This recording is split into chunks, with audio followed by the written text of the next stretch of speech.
I'm Klaire Lockheart, and I'm excited to create a painting for the Persistence exhibition for the Ramsey County Historical Society.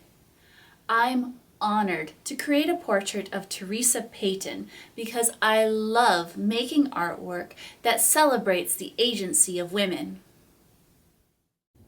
Teresa Payton lived from 1880 to 1929, and she was a trailblazer for women's rights.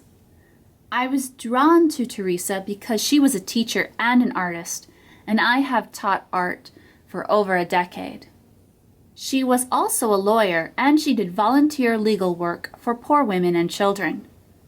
She was the corresponding secretary for St. Paul's Political Equality Club, which is why I will show her holding a banner from the Equality Club. She will also carry a suffragist flag because she was in the Minnesota Woman Suffrage Association. Since Teresa Payton was so radical, I needed to portray her in a new and active way. There is a long history of women's portraits missing from art collections in museums and government buildings. Women are typically only present if they are fictitious allegories meant to represent justice or democracy. This is why I chose to appropriate the pose of Liberty leading the people for this oil-on-canvas portrait.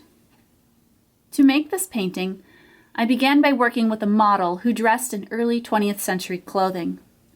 After I stretched and gessoed my canvas, I drew the portrait with pencil.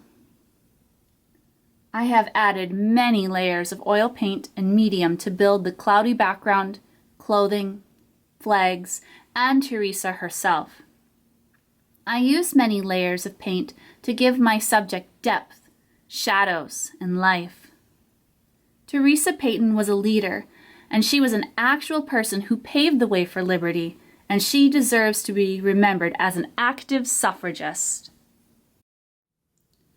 I still have a lot of work to do to complete this painting, but I'm looking forward to sharing it with you when I'm finished.